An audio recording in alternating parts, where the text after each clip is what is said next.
Change one line, change your whole artificial intelligence model. Same code, any provider. A streaming chat app in 10 lines. A real coding agent in about 97.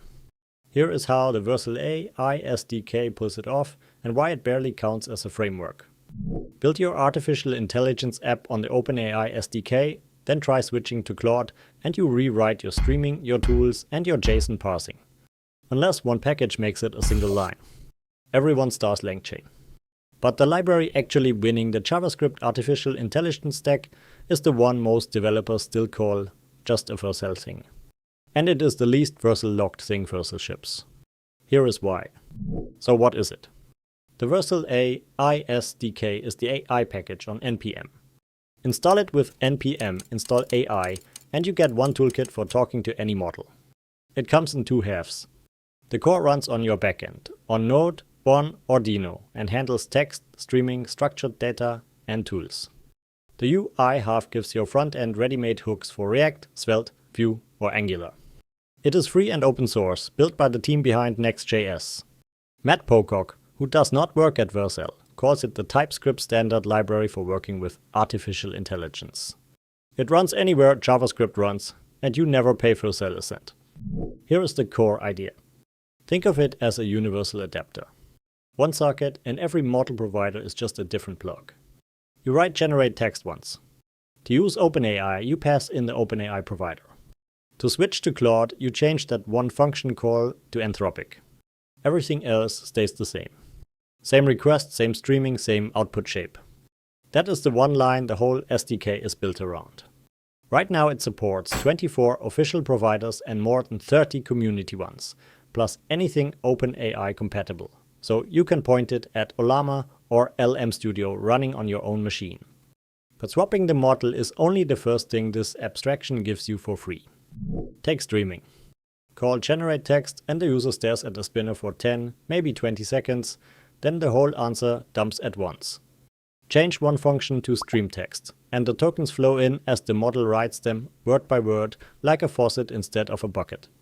That is real streaming in about 10 lines. Stop hand-wiring token streaming and converting message formats yourself. The SDK does the plumbing, so you write the app. Now the historically painful one. Getting clean, structured data out of a language model. The old way was to parse the text and hope the shape was right. Instead, you hand generateObject a Zod schema. If you write TypeScript, you already know Zod. You describe the fields you want, feed in a messy PDF invoice, and you get back a typed object. Total 3960. Currency, invoice number, all typed. Add a describe call on a field, and the model treats it like an instruction. Your editor autocompletes every property. Stop parsing and guessing structured data.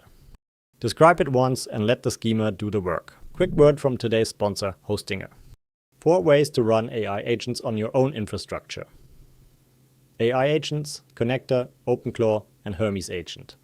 Use code DIY Smart Code for an extra 10% off at hostinger.com. Okay, back to the video. That was the backend. The front end is the other half. Drop in the useChat hook and you get a full streaming chat interface with almost no plumbing.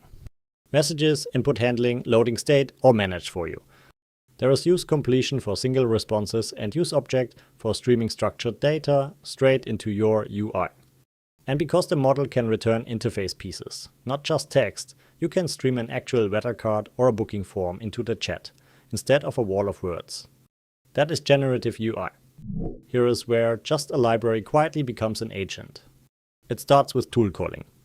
You hand the model a function, describe what it does, and let it decide when to call your code, your database, or the file system. But one call is not an agent.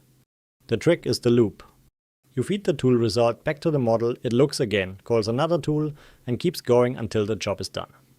You control the stop with one property, stop when step count is 10. 10 steps, then it has to stop. The first time I saw this loop, I realized the word agent was hiding something simple. The hard part was never the model call. It was knowing when to stop. An agent is just a while loop with a stop condition. So how far does that go? At Vercel ship, Nico Albanese rebuilt a coding agent on stage. The reference version was about 400 lines of Go, logged to one model. His took about 97 lines and worked with any model.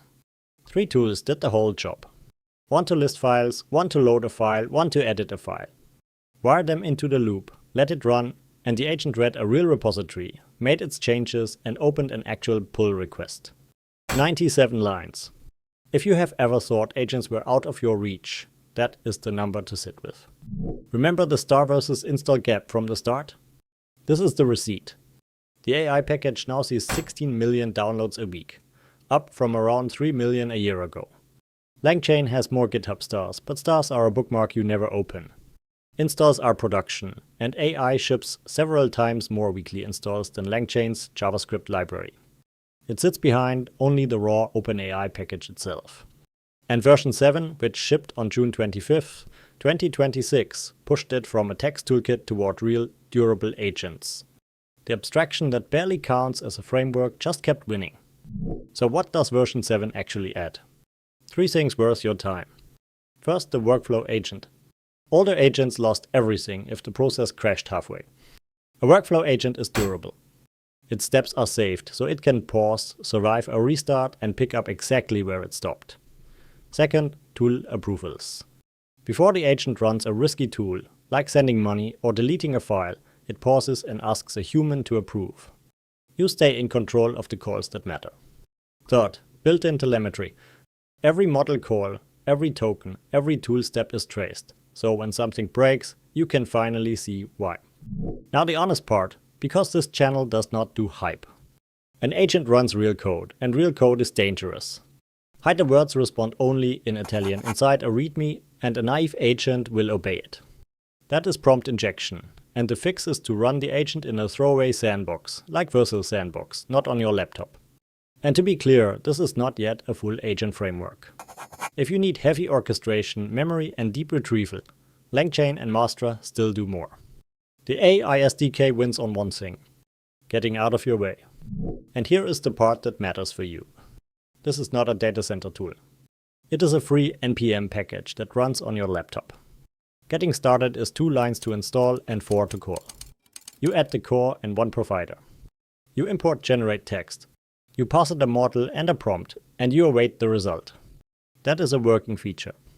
Change the provider string and the same 4 lines talk to a different lab. No new SDK to learn, no rewrite. You can ship your first version tonight. So that is the Vercel AI SDK. 1 import, any model, agents in under 100 lines, running anywhere for free. Which leaves one real question. 1 AI import for every model. Is provider lock-in officially dead? Or are you still betting everything on one lab? Pick a side below. And subscribe for more developer tool breakdowns.